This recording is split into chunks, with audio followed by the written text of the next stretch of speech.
ndenziwe umlungiseleli webandla nguThixo.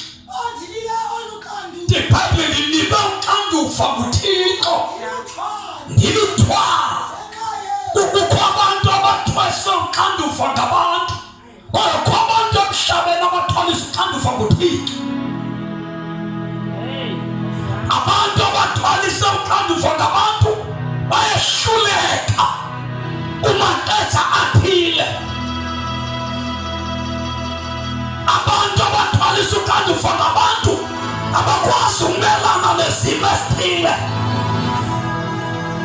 Khona amaxesha babaleke, kodwa abantu abathwaliswe uxanduva abayiboba bethanda. uPawulos lithwaliswe uxanduva nguThixo. Funda. Yenziwe umlungiseleli webandla nguThixo. Xa uPawulos ethetha ngebandla akathethi ngamasheya, ukhuluma ngebandla. uPaul uma ethetha ngebandla akathethi ngalamabandla sobona emhlabeni, ukhuluma ngebandla invisible church, ibandla elingalawulwa ngabantu, kodwa ibandla elibuswa nguThixo. Paulos akathethi ngamabandla aregistered eMzantsi Afrika, akathethi ngamabandla acontrola imigaqo yaseSouth Africa, kodwa uPaul uma ekhuluma ngebandla ethi umlungiselelo webandla, ukhuluma ngebandla eliholwa ngumoya oyingcwele. Ibandla elingahambi ngemithetho elilizwe, ibandla elingakhontrolwa yimigaqo yalelizwe, kodwa ukhuluma ngebandla elilawulwa phezulu. Uthi mna ngingumlungiseleli welo bandla. Nginikwe uxanduva nguThixo. Ibandla xa ethetha ngebandla akathethi ngecawe zethu. Funda standards. Kuluma ngebandla. Emhlabeni likhona ibandla. Emhlabeni likhona ibandla. Abantu abaninzi abekho kwelo bandla, bakulamba bandla abantu. Ukusindiswa kwethu kwakuthiwa amagama enu abhaliwe bhaliwe. Abantu abanenhlahla mna into bangabikho bandla ndinesertificate salo nesobhaptism. Zange ngibhalise igama lami ecaweni nakwenye. I'm not registered. I was not registered as Cawe. Ndazi yami icawe kakhulu, kodwa zange ngibhalise igama, ndandingabhalisi amagama ecawe. Nokubhaptiza kwami zange ndisithenge nesertificate, zange ndisibhatala. Ndangena nje manje ndagoduka. Zange ndifune ndibhalisa iinkcukacha zam ecaweni. Ayikho icawe neregistered, ndingakhambi igama lam lifunyanwa. Ngoba ukusindiswa kwam ndasindiswa kodwa amagama ayabhalwa. Nam ndangena malibhalwe, labhalwa igama lam. Wena bangabikho umuntu oyondibanga phezu komhlabathi wakhe. Ndazifunela uba ngokaThixo emhlabeni. I was satisfied ukhonza uThixo ungekho umuntu okhontrola ubomi bam. The Holy Spirit. Funda standards. Ndenziwe umlungiseleli webandla. Imnandi le nto uba ube sebandleni, hayi ecaweni ube sebandleni. And when usebandleni you feel it. Nokukhonza phakathi kwelecawa ukhonza kodwa uyaziva andingowalapha, andifithi kwaba bantu. Ngoba umuntu webandla likaThixo akafithi ebantwini. Ndifika iminyaka 2009 ndibheke ebuqedane kude yafika mkhelwa kwelinye ibandla endandiyoqala ibandla kulo. Njengoba umfundisi khona xa ndifika sisemhlanganweni wamabandla, wathi omnye udadenza amadoda amabini athi nguwena ubani? Wathi wena ulolu hlobo lwethu. Ndayivuyela ndayivuyela ngoba ndingabi lo hlobo labantu. Nathini Thixo? Yini ndiyayivuyela le nto. kuthethwa ngoba andilulo uhlobo lwabo ngoba umthandazo wethu uba singabi lohlobo labantu sibe lohlobo lukhangelwa emhlabeni ungafunyanwa ungabikho bantu ofana nabo ungabikho mpawu zabantu kodwa apha kuwe kube khona impawu zikaKristu. Funda sithandazo. Denziwe umlungiseleli webandla nguThixo. uThixo akwenze ube ngumlungiseleli webandla lakhe. Funda uthi undinika uxanduva uThixo ukuba ndiluthwale ngenxa yabantu. Ithi iBhayibhile luxanduva lodaba ekufuneka ndiluvakalise noba abantu bonwabile emhlabeni kodwa umntu ophethe udaba lukaKristu akaphumli njengabantu. Abantu bayakwazi ukuhlala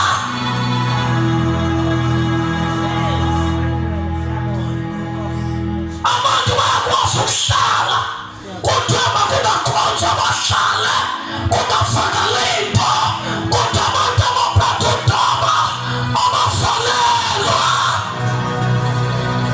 batshisa ludaba emhlabeni. Ayikho into esiyihlaleleyo, sihlalela udaba. Udaba lukaThixo lulo olwenza lo mhlaba singawuhlala ngoba kukhona udaba esiluphetheyo.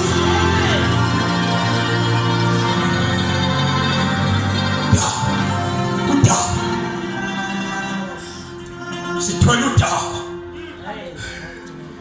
asifani nabantu siphethe udaba lukaThixo esingalunikwanga ngabantu. Udaba lukaThixo sithwaliswe uxanduva kuThixo. Funda uxanduva lodaba lwakhe kufuneka ndiluvakalise ngokupheleleyo.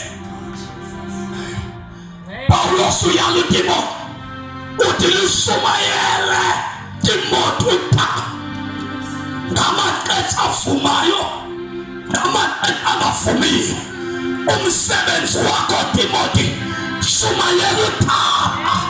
Kukho isikhathi uPawulos wayala uTimothi wathi ngonathi uyala uTimothi bathi uprofeta amaxesha esiphila kuwo uthi lushumayele. Isikhathi siyavuma, isikhathi asivumi. Into mayiwenze Timothi, shumayela udaba. Siphethe udaba lukaKristu. Thina siphethe udaba lukaKristu. Ababashumayela icorona sishumayela udaba. Abafundisa abantu becorona sifundisa udaba lukaKristu. Noba uJesu walenge emnqamlezweni wafela abantu. Siphethe udaba lwesondo esibolekwayo. Siphethe udaba lendoda eyahlatshwa.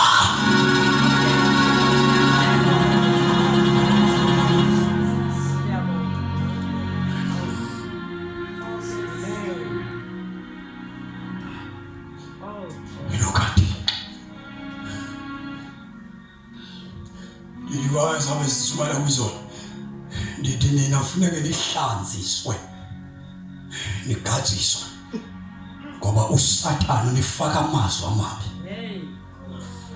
Nesibili sokume epulpitini endaweni engcwele nithi abantu mabalumkele icorona. Nifakwe amazwi kuSathane. Wathi uSathane icorona iyabulala. Nawa accepta nime phambi kwebandla ningabefundisi. Faba ninika abantu ithemba nishumayela ukuphila nishumayela ukufa ngoba nisebenze nisiboko. Ndifanele bani wagabha amazwi ngoba yikho into enihlalele ecaweni ifundisa abantu iBhayibheli liphinde liyiphike. Ifuna ukuhlanziswa. Jole ecaweni ndio. Ifuna nikagatshiswe. Ngoba ngoku seningabantu ngoku abayisi antichrist ningaqondi. Endaweni engcwele nimisa into ethi ayiphilise khona isifo esingaphilile. Bible ithi wathathiswa incwadi yeZenzo chapter 10 verse 38 uYesu ethathiswe nguMoya Oyingcwele wagqiba lonke ilizwe ephilisa zonke izifo. Yesu umlomo wakho xa uphuma usithi khona isifo esingaphilisiwe ungu-antichrist. Uphilisana nodaba lobuKristu uphilisa zonke izifo. Nafuna nigajiswe lihlanziswe ngoba nemitha amazwi kaSathane. Siphethe uthaba. Xa uphethe uthaba, phethe uthaba likaKristu olungatyhilwa ingqondo lesikolo somntu, lityhilwa nguMoya Oyingcwele. Uthaba likaKristu. Funda standards. Verse number 26 no 27. Funda standards iBhayibheli ithi ile mfihlelo yafihlwa kuThixo. Onke amabandla asindisiwe wabona into esindisiwe eshumayela into engekhoyo epulpitini endanomnika abantu izwi abafide kukhula ifaith ebantwini. Once abantu babe nefaith abayazi into ebulalayo. iBhayibheli lithi nayo imiqondiso ezalandela abakholwayo. Yathi abakholwayo bawunyathela phezu kwenyoka singabalungu. Yathi bawusela into ezibulalayo bawusisela sibeka phakathi singabenzakalisi. Litho njalo iBhayibheli. Lili Bible bawusela ipoison. Abakholwayo yilokisa liyophila ngokhona. Nina ngenifundisa nami nifundisa abantu imask ezikodompasi dompasi ni ixesha lamabhulu oba umkhulu bephuma nedompasi xa beya endleleni zimask namhlanje dompasi. Uzuye phakathi kwabantu ufake imask. Ungayifaki imask ngathi uzophiliswa yiyo. Ngeke ukukhusele esife. Bafebe thembeki iministers. Jackson Mthembu. Ministers. Zelelizwe. Besithembekile Jackson Mthembu bemapha bekhuthaza abantu babhubha imask besifakile.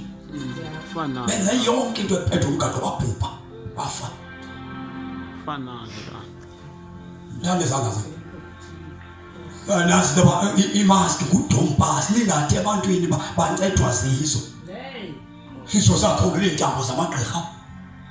Into ezasikholwa abantu ndifakele intambo esinqele umuntu amkhuselekile kothikoloji entambo sibuyele kwintambo ezifonye namhlanje. Niwathi uJesu angacaci kuwe kucaci cawe okhonza kuyo. Ngeke wazi amandla kaNkulunkulu. Amandla kaThixo ngeke wazi amandla kaThixo. Abantu bangamakhoboka namhlanje amakhoboka. uJesu awuthi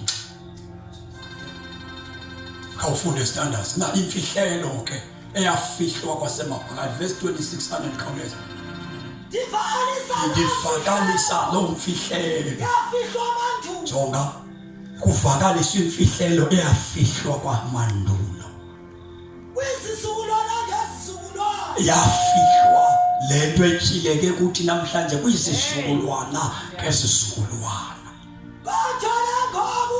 kodwa ngokuchileke kubantu bakaThixo chilekile imfihlelo efuneka sivakalise yona uJesu nje uJesu ngathi bonke abantu bangagcwala uJesu nje menyezelwe yena vakalisa lo mfihlelo yafihlwa kwabantu toculayo siphila ngaye futhi sisinda ngaye Jesu yedwa uJesu yedwa uphila wena uphila wena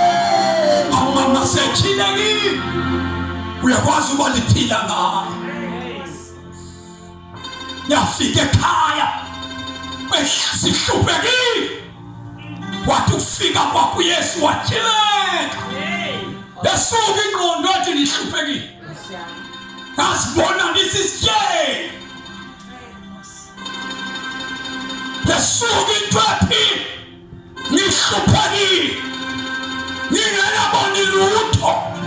Fika nje kwenkosi yamakhosi ambuleke ukuthi who is Jesus, ungubani uYesu.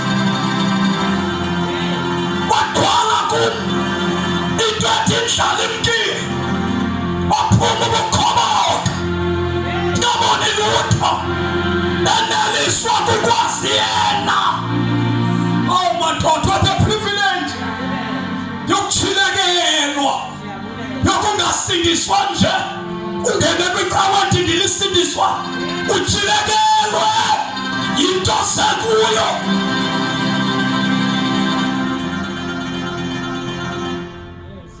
Chileka imfihlelo siphila ngaye futhi sisinda ngaye. Jesu yena yedwa, Jesu yedwa ukuphila kwakho. Uchilekile, wambulekile. Shaka befundisi baseMoses Bay ngoba ndandingena mna ngo-2020 ndivelela abantu abagulayo bephethwe yicorona. Ndingene kubo ndimbamba umntu ndimbeke esifubeni ephethwe yicorona. Athi umntu kathi ndinecorona, ungasondeli mfundisi. Ndithi ndikufuna ngokugulayo ngoba I believe uba apha emzimbeni wam kukhona indoda egama layo linguYesu. Ithe yona ibubomu, ithe ibubomu, ithe ibubomu. Kanti kuthanda ndikuhaga nale ndoda ihlukuphila, ihlukufe ebantwini. Aligadiwe ibandla bendilikhonzisa uba liyoba nabantu ababhubhayo besulelwa yicorona ngoba sasumayela uKristu namandla ophilayo ebantwini. Bathi kuthiwa amaqhazana kangeni kodwa abaphila bangena. Ndathi mna abekho abangazungena. If it is a house of God, akekho ongazungena. Bathuba yindlu yabantu, nami ndiyaphuma endlini yabantu ngoba ndifuna indlu kaNkulunkulu. What I know, uThixo ngehlupha abantu bayehluleka. Yini ayindenza ndibe ne-confidence kwazi ukuthi uThixo ngumdali. Uma kukhona into esikhathi abantu, uNkulunkulu asinomkaka yena. Ibhayibheli thina siphethe imfihlakalo eyafihlwa ngasemaphakathini. Lo mfihlelo siphethe simele uyidlulise ebantwini, kwabagulayo, kwabaphilileyo, isifo esinyangekayo nabadokotela basosayensi athi asinyangeki. Thina abantu abaphethe imfihlelo abayazi behlukane ngoba uNkulunkulu wethu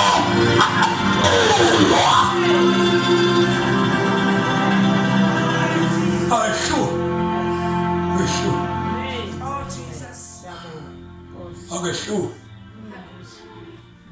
ma echilekile nje uYesu wangabi ngonyana kaMaria kuwe ngoba unyana Maria uyehluleka. Uyabona xa ukhonza uYesu ukhonza umJuda, umJuda uyehluleka, umJuda uyehluleka. Uyabona ukhonza uMaria, unyana kaMaria, unyana Maria kaphilisa isifo, unyana Maria kasusa isono, umJuda kaphilisa isifo, umJuda kasusa isono ebantwini. Kodwa unyana kaThixo, unyana kaThixo uyasisusa isono ebantwini, uyasiphilisa zonke izifo ebantwini. Unyana kaThixo, unyana kaThixo, unyana kaThixo. Funda sisanele sivakalisa ke imfihlelo. Ivakalisa lo mfihlelo. Yafihlwa abantu kwisizukulwana Kwisizukulwana ngesizukulwana uphumla ebomini akutshileka uYesu uba ungubani uphumla kubathakathi ngoba khona abantu abathi sebesindisiwe boyikane nokuthakatha sebesindisiwe uma ukwatshileka uYesu uphumla kubathakathi ngicela nabasindisiwe uphumla nakwaba bantu abathandaza uphumla emadimoni uphumla kuyo yonke ifiye ekhona emhlabeni uphile emhlabeni uzolile ngoba utshileke kuwe uYesu ba ungunyana kaThixo unyana kaThixo uThixo uzala omnye uThixo chilekelwe uyaphumla ke ukhonza emhlabeni ngonwabile ngoba uyazi xa uchilekelwe nguYesu kuthiwa uYesu ngaphakathi uThixo ungaphakathi xa unoThixo ngaphakathi uSathane udalwe nguThixo abathakathi abakhonza uSathane bangaphansi badalwe nguThixo naw xa wena uThixo engakuwe yini engakuthwitha esandleni sikaThixo or if you have Christ you have God uba unoKristu unoThixo Christ is God uYesu akekho ngaphansi kuThixo uyise he is equal to his Father uYesu akekho ngaphansi kuThixo uba your authority is equal ukuba unoYesu that is why the Bible uYesu kayinyuka emhlabeni ebheka phezulu wathi kubo nina niyakunikwa umthethele naye ehlele emhlabeni wanikwa umthethele mayuku uYesu wathi kubafundi bakhe niyawunikwa nami umthethele incwadi yezenzo 19:8 uPaulos efika kubafundi bakaYohane bengenaye umoya ingcwele uyababuza namamkela umoya ingcwele abafundi bakaYohane bafana nathi bazalwa mawukhonze faith mission khonze African gospel ukhonze African gospel khonze Assemblies of God khonze kuzo zonke isitawe zethu esithi sindisiwe singabafundi abazo umoya ingcwele ngakuhluthana nje ngeke ube ngumfundi ube ngokaThixo umoya ingcwele ungena uphelela kuthi ube ngowethu wena ukhonza efaith mission uzobaza abasefaith mission ufane nabasefaith mission Assemblies of God uzohamba nabaseAssemblies of God abe moya mnye nabo African gospel African gospel ngeke abazi abantwana bakaThixo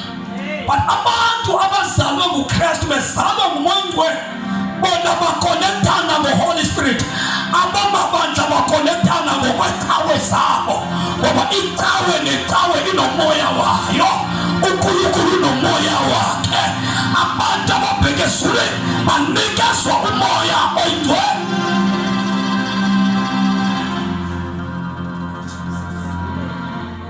abantu abazokwazi uThixo bamaziswa ngumoya ingcwele uma ngikhonza kwibandla endikhonza kulo ndazi history kakhulu yawo uNkulunkulu ndingamazi ngoba umoya wenkonzo yam indasise ndikhonza nabo umoya kaNkulunkulu undasise ndohlala nabekhaya ngoba umoya oyingcwele ngumshini kaKristu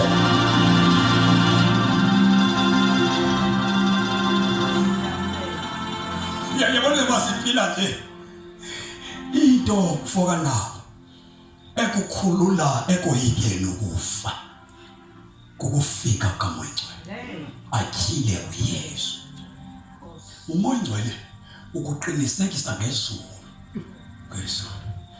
yanga silepha endlini ndiyamxelela uNkosikazi day by day mbaje ngomfazi ndingahamba anytime ndibhubhe into endiyazi nokuxelela umuntu ngamnye makalungisa indlela yakhe ngoba xa sifile siyakwehluka into eyisho ngayo sesinothi ndiyobonana noThixo andizumfuna sendingapha ya ndimazi besaphila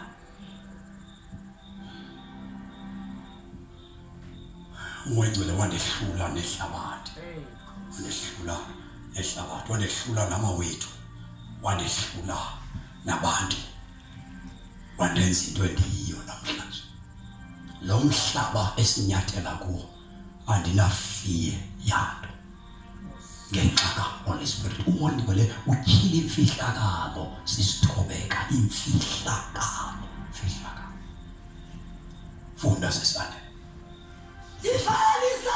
ivakalisa ke lo mfihlelo ngeke uyivakalise ingatyhilwanga uYesu imfihlelo mamela uYesu imfihlelo ingqondi aziyibonanga mfokamphande aziyibonanga ingqondi zingogqirha beBhayibhile kodwa zisithelwe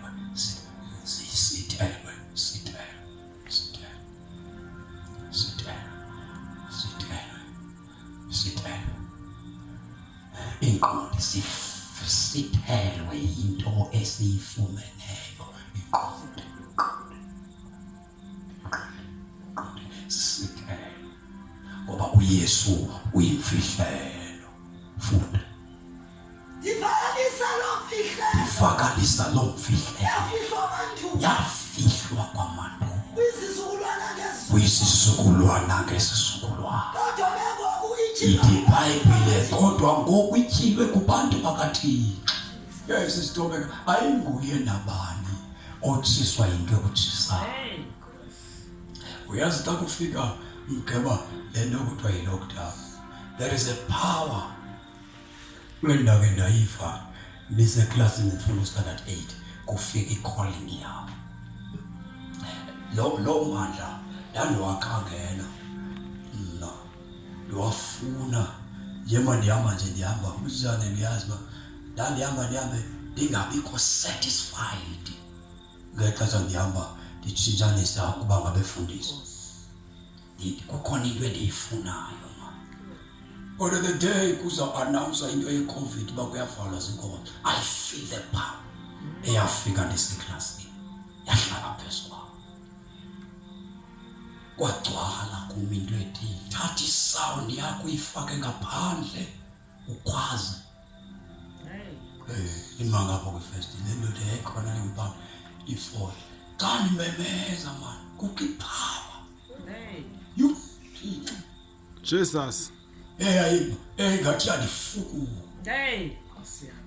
ishawute uYesu sindisayo kokhona lo mandla ngawathola last year ndiweva day by day into ebila ngaphakathi ethi ngaske ndimvakalise namandla uYesu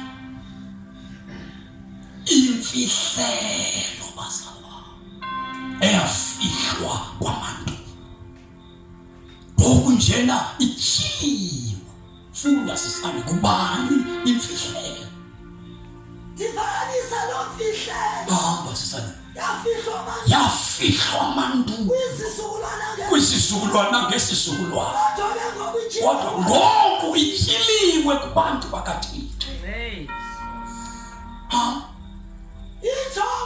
injongo kaThixo uyazibukela abantu bukele ndifuna uYouTube bekhona indoda emango enkulu eshumayela iyalabantu ngeCovid ingathi ndingayiqalekisa Thixo ngathi ngayiqalekisa ndiyiqalekise uba ndiyikhese ngoba ingasi umlomo wabantu xa bethetha bakawuvula bathi uYesu ulikhambe liphele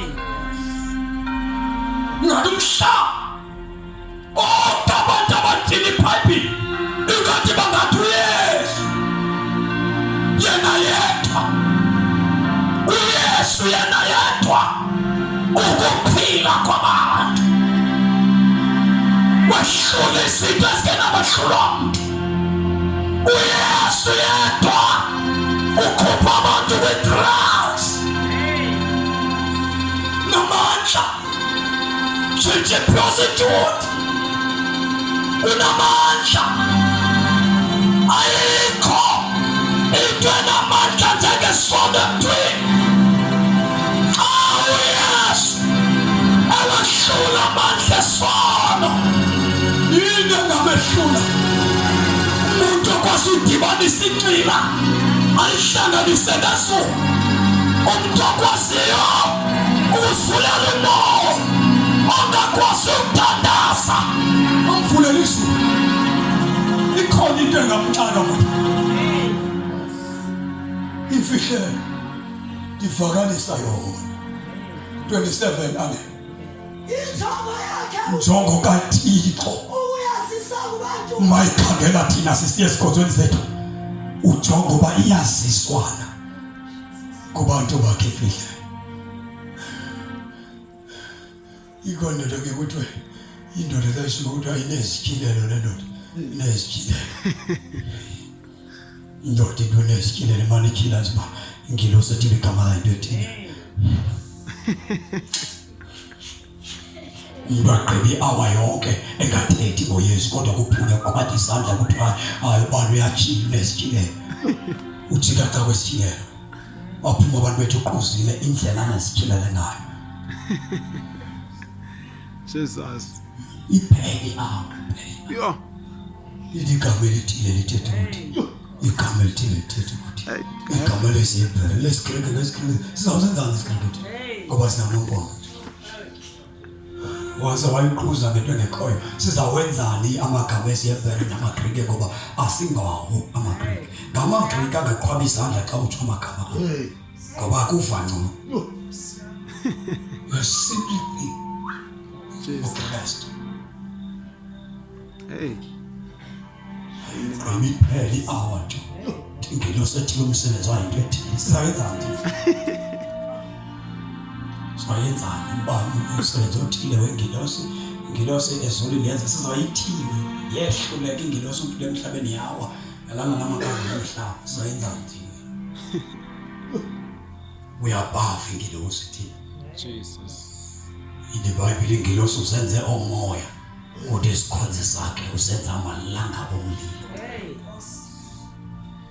Yenzani ingilosi ajikeleza umuntu athona ngapha aphuma abantu bakathi bathi umuntu kathi ke imfihlelo zininzi unemfihlelo kanjani umuntu engayanga kuKristu ngoba imfihlelo eyaziwayo ezulwini. Jesus. Imfihlelo hayi iqhuze nto ingafikanga kuYesu. Yo. Thixo wami. Umkhululi umxoleli umuntu omaphakathi koThixo nabantu bathi abantu bamazi uThixo. Yonke lento ucabanga ingilosi yadlala ngapha yema kanje yathini sizayenzana ngoba sifaziko ingilosi. Thina ngabekho sithunya sami yabanaso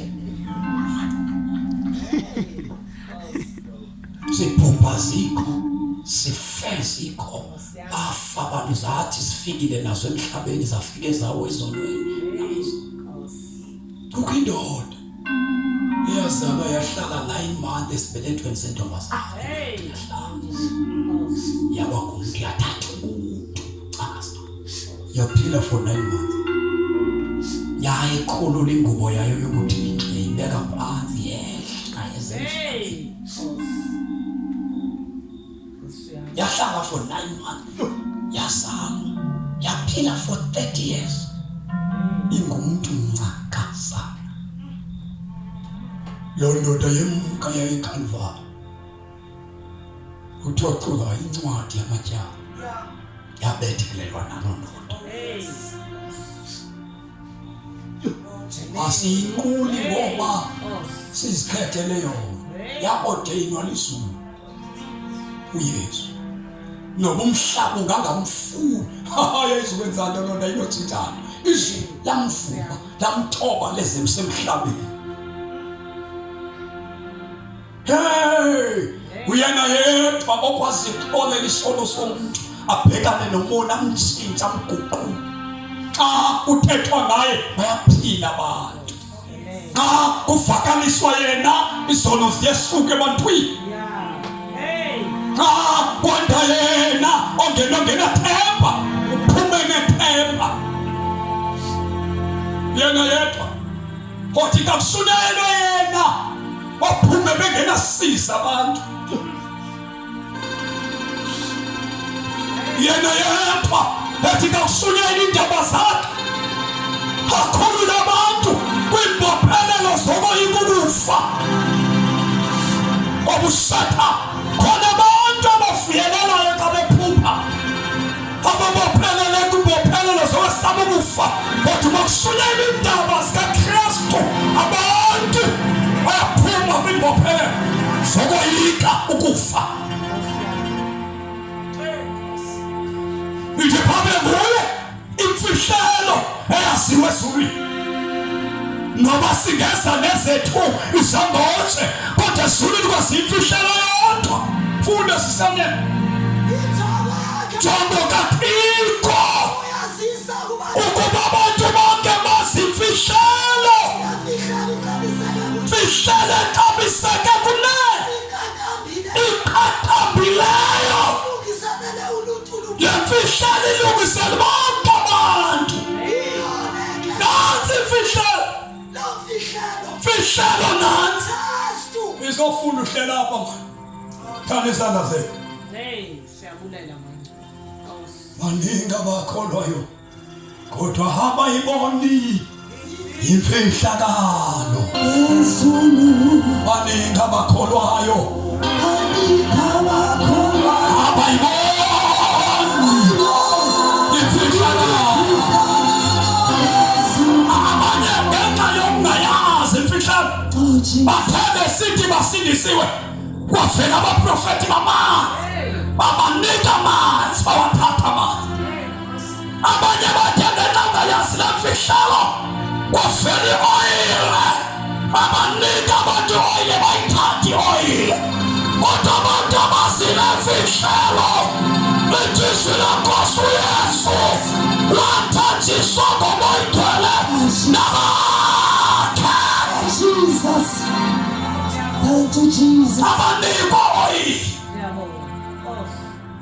Jesus. Uyabona xa usindisiwe kodwa wangafika emfihlakalweni wangembulelo wangatyhileke. Baningi abakholwayo, baningi abakholwayo kodwa abayiboni imfihlakalo. Abantu banamhlanje faka lapha abakhonza isithombe njengoDaniel ababelibwa ngesithombe.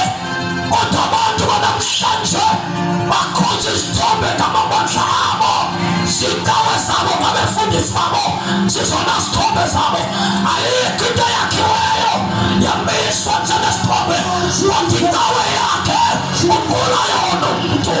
Abefundisi babo baqula bona abantu. Into ethethwa nabantu bayamyeka uThixo uba uthini. Basebenzisa into ethethwa zithombe zabo. Ukhona uYesu uSatana bakha uyeselibekasa.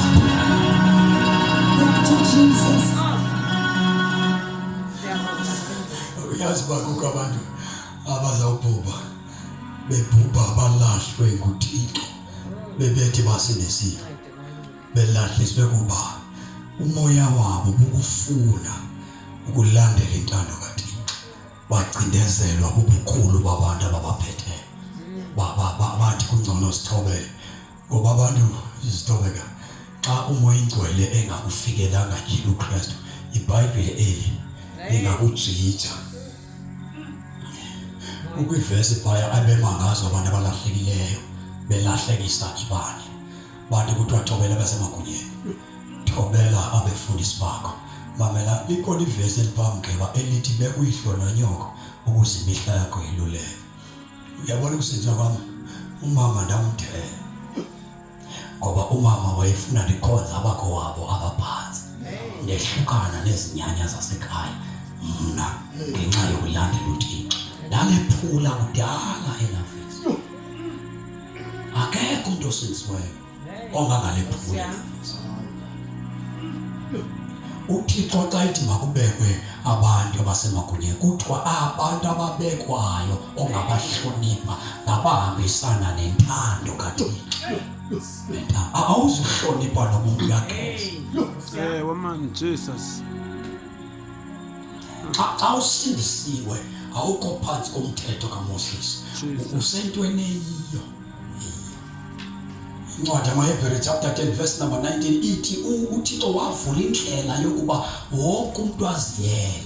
Mhlawumbe ngela xesha lika-Israyeli wawungalulama xa esithi umfundisi wakho usukhonza ululama ngoba uxhomekeke kuye ezulwini. Nathi ngoba umfundisi wami mgeba mkhulu ngokwasecaweni hayi ngokaThixo. uThixo umuntu mkhulu ngokwe-availability yakhe hayi ngokweposition esibekene sona. iposition zezecawa ngokwasezulwini umkhulu ngeba ngokwe-availability yakho kuThixo. Xa ndingumfundisi wakho ndingathandazi ndingazili kudla ndingakhonzi andinaThixo mkhulu. uThixo mkhulu kuwe ngoba umfuna. AwunaThixo ngoba uThixo akachonganga bantu sichongana sodwa anene.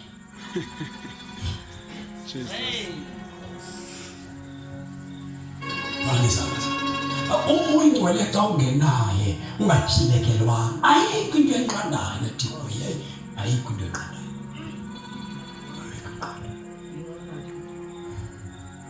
Kawufunde Thessalonike bokuqala chapter 2 verse number 4b.